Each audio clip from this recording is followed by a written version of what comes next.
Hi friends, आज मी करत होते रेसिपी म्हणजे गोड करत होते रेसिपी. शिरा तर सगळेजण करते. शिरामध्ये थोडासा वेगळा माखंडी हलवा म्हणून शिराच म्हणू शकतो आपण. थोडासा वेगळा आपला शिरा कसा व्हाईटमध्ये थोडासा बदामी कलर येते, हे थोडं चॉकलेटी कलर चेंज होते आणि टेस्ट पण खूप छान चेंज होते. मग ते कसं करायचं तुम्हाला दाखवते.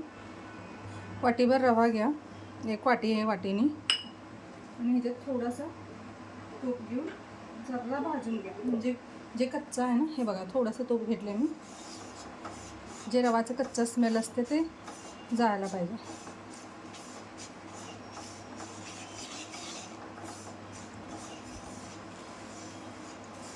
छान लागते टेस्ट. आपला शिरा तर नेहमी आम्ही करतोच, थोडंसं वेगळं असं प्रत्येक स्वयंपाकमध्ये थोडंसं चेंजेस केले ना, मुलं पण आवडीने खाते. सेम टू सेम रोज उठून तेच म्हणल्यानं नको वाटतं. नॉर्मली शिरा द्या, नको म्हणतात खायला. थोडा वेगळा करून द्या. गोड पदार्थ एकतर मुलांना आवडत नाही खूप.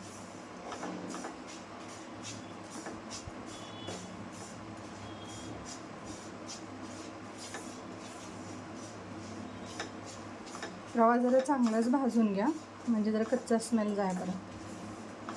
कोण डायरेक्ट दुधात भिजून पण घालते, डायरेक्ट कच्चा रवा दुधात घालून ठेवते, मग नंतरनं पण करते. खरं शेवटी ते रवा कच्चंच राहते. मग अगोदरच आपण थोडंसं भाजून घातले ना, मस्त लागते खायला टेस्ट.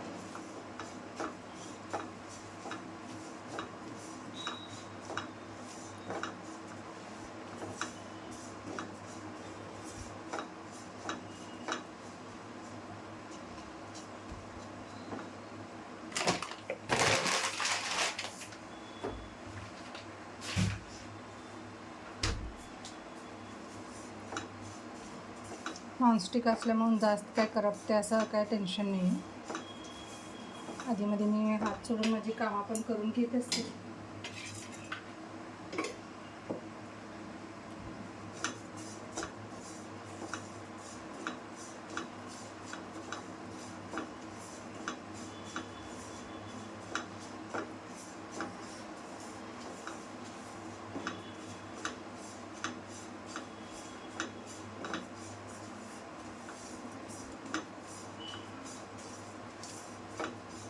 कुठलाही स्वीट पदार्थ करायला बघा तुम्ही करताना भाजायचं लय इम्पॉर्टंट असते. जरा कच्चा म्हणजे बेसन लाडू असू दे, रव्याचा लाडू असू दे, शिरा असू दे, जेव्हा टेस्ट असं स्मेल येत नाही ना खमंग, तोपर्यंत भाजलं तरच ते डिश छान लागते बरं का. नाहीतर असं गडबडीत आपण करून टाकलो ते नाही लागणार आहे टेस्ट.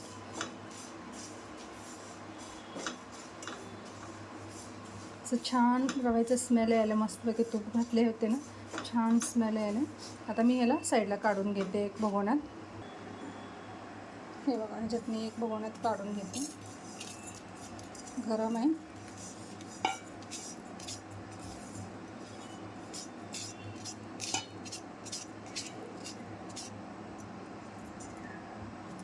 आता हे परत कढाई ह्याच्यावरच गॅसवरच ठेवते.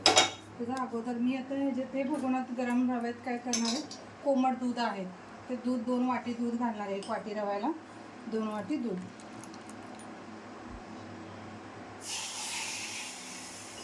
थोडा वेळ भिजून ठेवू आपण दुधात. त्याला छान लागते बरं का खायला, खवा खवा असं टेस्ट येतं दुधात भिजून ठेवल्या. थोडा वेळ भिजून ठेवू, 10 मिनिट.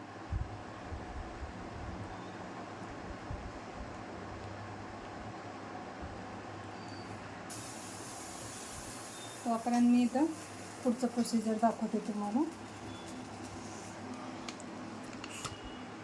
प्रत्येक वेळा ते स्टँडवर खाली करायला हलतं थोडंसं. हे बघा, आता ह्याच्यात मी घालणार आहे अर्धा वाटी एवढं तूप घालते.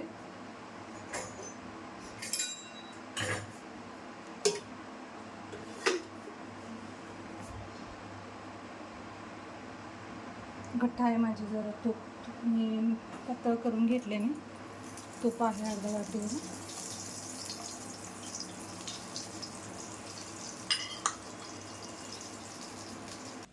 हे बघा, मी ड्रायफ्रूट्स ह्याच्यात टाकलेले ऑलरेडी, थोडंसं कट करून.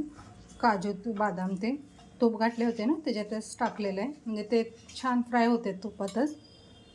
अर्धा वाटी तूप घेतले होते ना. आणि आता वाटीभर साखर, वाटीभर रवाला वाटीभर साखर. हे तुपात साखर घालायचं.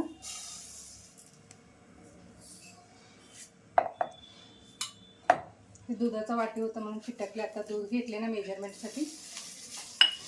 आता हे साखर पूर्णपणे मेल्ट व्हायला द्यायचं आहे, छान चॉकलेटी कलर होईपर्यंत.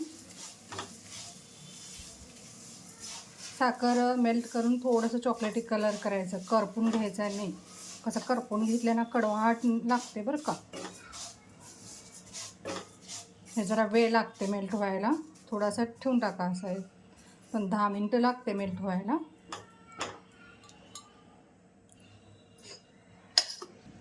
हे बघा फ्रेंड्स, ते असं साखर पूर्ण मेल्ट झाले पूर्ण. हे बघा मी ते दुधाची स्पॅच्युला टाकले बघा, चॉकलेटी कलर एकदम मेल्ट झाले छान. आता ह्याच्यात आपण भिजून ठेवलेला रवा होतं ना दुधात, ते घालायचं. ते गरम दूध घातले म्हणून थोडंसं घट्ट झालेलं असते. व्यवस्थित आपण सगळं मिक्स करून ह्याच्यात घालायचं.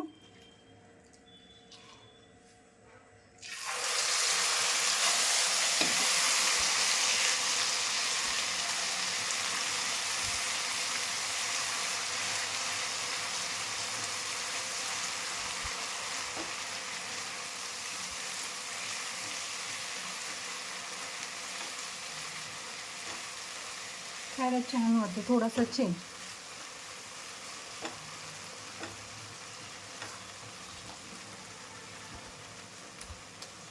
गुठल्या होत नाही, काय की ऑलरेडी आपण तूप भरपूर घातलेलं असतं. वाटते गुठल्यासारखी, काय की गरम गरम दुधात आपण रवा भिजून ठेवलेलं होतं ना, गुठल्यासारखी वाटते. खरं मोजा करायचा आपण असं जरा दाबून. हे बघा फ्रेंड्स, असं एकदम छान भाजून घेतले मिक्स करून सगळं. हे बघा तवाला काय चिटकत नाही, काय नाही निघाला ना. आता हे एक आपण सरमध्ये घालू, सरची बॉलमध्ये घालू. छान लागते. थोडंसं वेगाने कलर बघा किती मस्त आले, चॉकलेटी कलर एकदम. आपला नेहमीची शिरा असा येत नाही, वरून साखर घालून कसं करतो त्यावेळेस कलर येत नाही. जरा तुम्हाला कलर छान असा ब्राउनिश कलर पाहिजे तर असं करून बघा, आणि टेस्ट पण चेंज होते. असं नाही की फक्त कलर चेंज होते म्हणून. जर माझा जरा धक्का लागला की स्टँड पडत पडत राहिलं. हे बघा, हे बघा फ्रेंड्स, असं मी सरमध्ये जे तो घातले बॉलमध्ये घालून ठेवलं. सर्व करायचं मला टेबलवर. मग आता थोडंसं पहिलाच मी साखरेमध्ये तुम्हाला दाखवले, साखर आणि तूपमध्ये ड्रायफ्रूट्स घातले होते. वरून थोडा मनुका होता, काळा मनुका, आणि थोडं डेकोरेशनसाठी वापरलेलं आहे. मस्त लागतं ना, कलर पण आणि खायला पण मस्त लागते. काय जरा माझी रेसिपी आवडत असेल तर चॅनलला सबस्क्राईब आणि लाईक करा. थँक्यू. आणि परवा दिवशी कोणतरी एक जण सबस्क्रायबर केले, मला माहिती नाही नाव. थँक्यू बरं का, कोण असेल त्यांनी. तुम्ही काय तुमच्या एक सबस्क्रायबर म्हणून ना आमचा पण प्रोत्साह वाटतं की करावं आमची रेसिपी, कोणाला तर आवडायला आलेत म्हणून आम्हाला असं वाटते. काय कोण पण केले असेल तर मनापासून आभारी. थँक्यू.